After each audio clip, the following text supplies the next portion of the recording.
Good day viewers, this is a video of me showing off the new upgrades to my latest ship that I have in Elite to Dangerous. So we can get started and also just have a little assessment of some of the early game ships and some advice maybe for other players looking on what things to do to their ships. So as you can see, I have 3 ships total now. As with all, we started out with the Sidewinder, which is the middle one of those 3 you see on the screen. The very basic capabilities. You basically, it's a starter ship where you learn to fly, but you've got no added benefits of any module replacements yet. So eventually I did get the hauler for the purposes of just having more cargo space to take a mission which carried more cargo, and then obviously bigger monetary rewards for doing so. I took on a very long journey with the hauler, like 27 jumps. It was capable of doing it. You just needed to add a fuel scoop, and the one major drawback I had with it was the heat dissipation issues, which means you'll often, as you fuel scooping, very quickly build up heat, and you're not capable of doing it as efficiently, and sometimes you run into component damage and things like that, even if you just overcook it a little. So eventually I did a nice big mission that paid me a lot, that made me afford my new ship, which is the Cobra Mk III, which is the subject of this video. So now the Cobra Mk III is about 350,000 credits, and now I just spent 800,000 credits getting some module component upgrades, and I'd like to do a small review of what that means in terms of what you're getting extra and how that will benefit you, and maybe 1 or 2 things which I don't like as much, but we'll have a quick look. So the first thing I'll say is that the capability to install extra components to the ship helped me a lot to do a cargo mission where I needed to carry 24 units of something for a couple of 650,000 credits, and that basically gave me a bulk of my spending, including some flight data that I sold for the long journey. That gave me the money to afford all the new upgrades. So that's the 3 ships I have, and that's basically the latest ones. There is a few ships here on your store obviously available. There's the Cobra for 350. If you look further at some of these others, I did have a look at the detailed spec by pressing equal, and I didn't see, especially the speed of the Cobra is a lot better. The jump range is fine, I can manage with that. The shields and armor, the armor is nice there, but and of course you can already see cargo capacity is 50 tons as well. Bigger fuel cap is, it's the same in both, but the capability to install more things, that's what I mean. But I didn't see the justification in that price jump yet, so I stuck with the Cobra and said, okay, this is the one I'm going to add a lot of stuff to. So let's see what I... Once I go to the outfitting menu here, I can actually, firstly, I want to show you my stored modules, because that shows what I actually took off in the first place. So there's the ship itself. We'll have a look now. Stored modules, I have 2 hard points, which was the 2 basic lasers I had on there. No utility mounts because those slots were empty.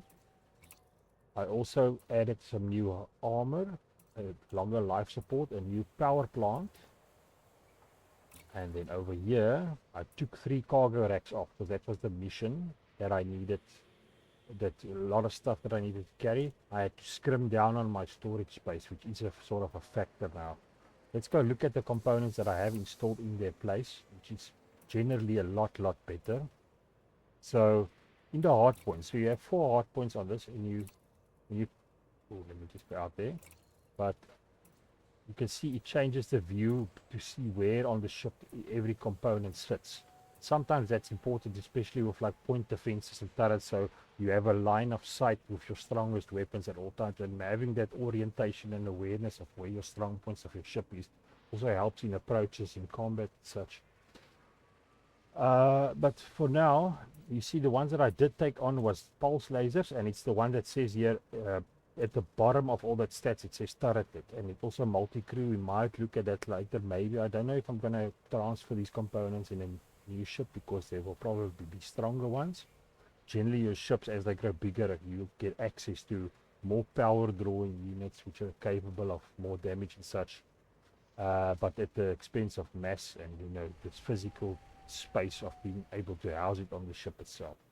So these damage per seconds on these ones are slightly lower than the ones that are directly controlled, but the benefit is it completely takes away the need for that pinpoint accuracy aiming and maneuvering, because they are turreted and automated tracking. You're going to get a lot more shots straight on line on your opponents, because they will in a 360 sphere of from without your ship always be within the targeting range and therefore in the danger of your weapon. So I felt that would be a compounding damage effect, where you would be able to constantly get fire off, and basically, even if you're not the strongest fighter in the galaxy, but you may be in a minor skirmish or such, you will still be able to maybe fend off any ships think they might be able to take a chance on you, until you pull these automated turrets out and know they're always going to be fired on if they try and get close. So I have 2 at the front hard points, and then I have 1 at the back, which is a smaller one. I couldn't equip a bigger one than that, but it's still, it tells me the impetus of having to make sure the heading of my ship is always, if possible, being a slightly more aggressive into defending myself, unless I am fully fleeing. So the heading of the ship is quite important for me in terms of maintaining the maximum damage output for that. Because you can see these are turreted, but they have the front of the ship. So if these guys are flying behind me, I'm going to have to think maybe tilt up or to up and to the side, so the turret can get shots off, or maybe make sure my heading is directly towards them in such a way. And I probably would have to maintain a bit stronger throttle speed to increase my maneuverability quicker for those type of maneuvers. So these are major upgrades from the basic pulse lasers I had, and they are automated and turreted, and they are stronger as well. But I mean, these damage per second, they're not as strong as maybe some of the cannon or some of the other ones, but they are a lot stronger than the ones I had. Then I thought I'd dabble into the mining sphere. So I didn't go for the surface penetrating missiles yet. I do have a mining laser, which will basically get me deposits of the surfaces of asteroids. So that is the functionality for that. You see also it's turreted, multi-crew, all those things. It takes a bit longer to mine, but it's basically, if you're talking about, it's not going to be an hour of sitting there just mining one thing. You still get enough efficiency out of that laser, and it should do the trick fine for now. So that's my hardpoint upgrade. So I had 2 very weak lasers, and now I have a full array of things that I want to use in the way that I intend to. Next category is the utility mounts. So these were empty before. Now I have installed, as I believe, a basic necessity, which is the point defense turret, which will basically automate fire for any incoming missiles or projectiles or things, which is an added layer of defense for any type of incoming attacks. Maybe if you don't have your heading correctly towards the enemy ships, you can still make sure you have defensive capabilities as you're trying to maybe throttle or jump away from any danger. And that also now includes the chaff launcher, which I expect to be on medium and larger type ships, have many automated turreted defenses. I actually need to consider this as well, because if I get guys that are going to chaff me and it's a turreted weapon, then I need to configure whether I would have any offensive capabilities, which means I do consider, instead of having all of these automated, I can still take one of this one out and equip maybe a railgun. So the issue with the railgun is it uses a specific type of ammo, which I might have to synthesize, or I'm not sure where I'm going to always source this, but it might be an option for me to look at, instead of the weaker pulse turret at the back. In fact, I could do it right now, because I might not even need the rear one as much as I need the capability to not be chaffed. But anyways, I have good countermeasures defensively, point defense turrets, chaff launcher, and as we showed the hard points, a lot of automated turret firing. So those 2 slots are now occupied. Over here, these are my hull platings. I did take one small increment in upgrading this. The prices to do a lot more just to get thermal resistance was quite there for me to justify it. I mean, we can actually go look at that as well. So they go up to like 500,000, 800,000 credits, and I thought I'd actually just this is the one I got, of course, for 140,000. To go up in that spending is not on the cards for me yet, because even if I get a lot of hull boost, I lose a lot of other resistances as well. So I'm not ready to commit to that yet because of no cash flow, insurance cost. You can see at the bottom right is 58,000. So I want to keep all that expenses in check. But I did get a little boost here because it's basically double the hull that I had before for 140,000 credits. I did do a power plant upgrade to reduce the mass and the more health capability as well, more power capacity, and the heat efficiency is also important when you're jumping away from close range from certain heat sources like stars and such. So I did get that as well. I have not upgraded the thrusters yet because it says I exceed a certain load. If I scroll to the bottom statistics, you can see this is also important, but my total mass is now at 283 tons, and that comes into play when I look at, show you quickly. There, the thrusters here has an optimal mass of 280 tons. So when I actually go shop at the other thrusters available, the big issue is that their optimal masses dip a lot.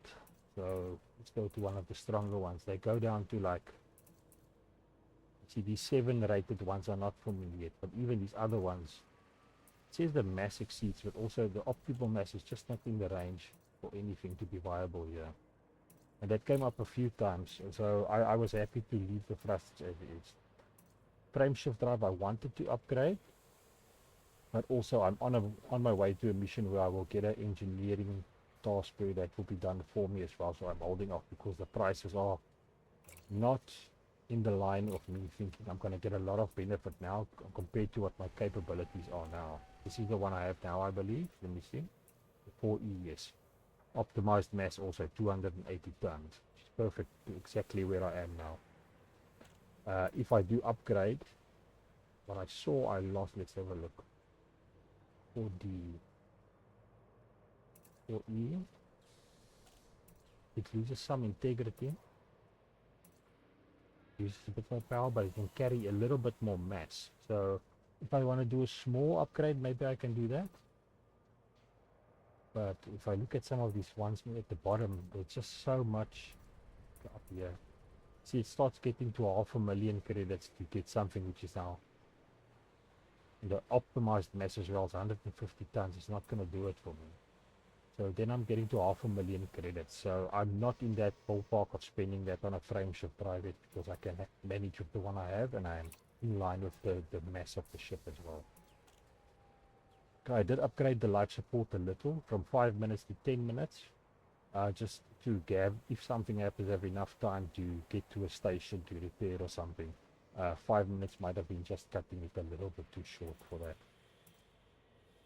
Okay, and that's all I did there.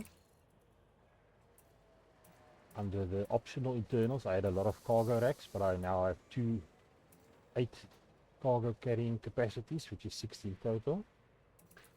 Now with the shield generator, I also have not looked too much into upgrading, because once again, if I go shop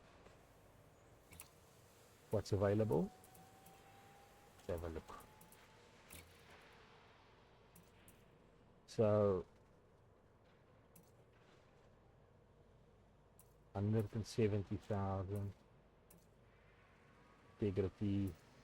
The hull mass is once again the optimal hull mass. These components are not suited for that. You see 165 tons. So the ones that I have access to are not sufficient for me doing any shield generation upgrades here. I might do some more hull capacity instead. But also I do need that. It is important. I really need to consider that. But okay, we can leave here for now. Fuel scoop, of course. You're going on long journeys, don't want pit stops, you need it. There is one that's a bit more expensive. It gives me a slightly faster scoop rate and a little bit more integrity. but it's just the price wasn't there for me to think this is fine for, I'm capable enough of flying to use this as it is. So I'm using that for now. Now, I did take a cargo rack out to put in a refinery because I need that for the mining laser. If you don't have this, then you can't convert the ores that you're extracting into commodities to sell. So then you're going to struggle with the mining aspect. So I needed to take a 4-piece cargo rack out to install the refinery. So now I have that as well. That was just over 100,000. How much was this one again? Let me just look.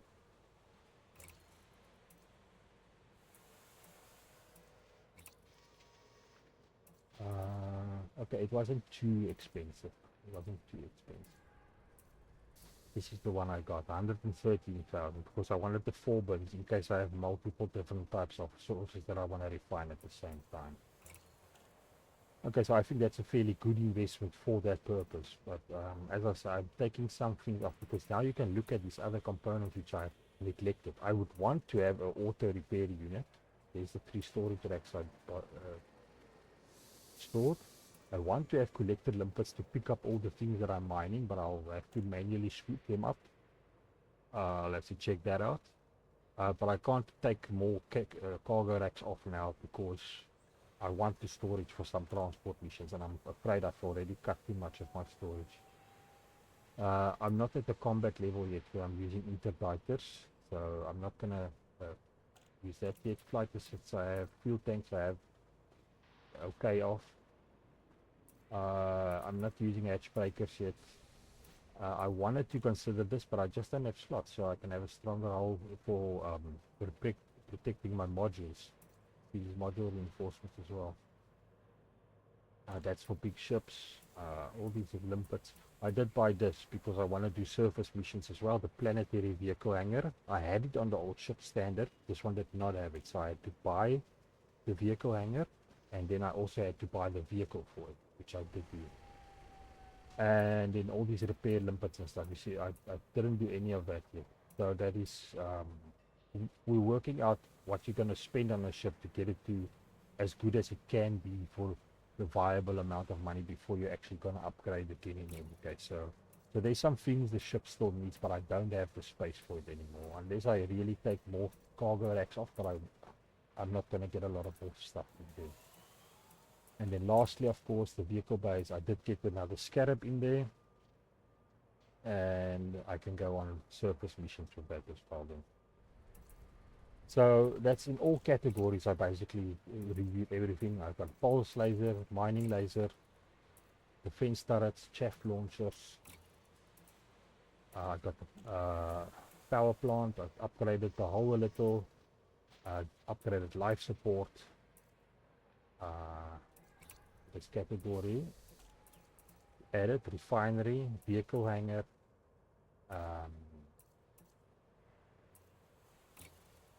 And then the surface vehicle itself. Okay, so that's basically the overview of what I got now.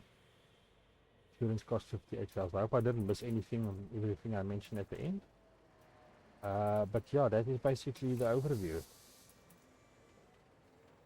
And then I'll go take this on a journey. I'm on my way to meet that lady, Felicity Farce here, so I can get a frame shift drive upgrade or something. That is about 40 jumps away, so I'm on my way there, and then we'll take it from there. So just what I did to my ship, but maybe just some considerations for anyone passing through. Early game, getting to this level of ship and thinking about what to buy and what to upgrade. And maybe this will help you as well. So that is all I got for you today. Thank you for watching.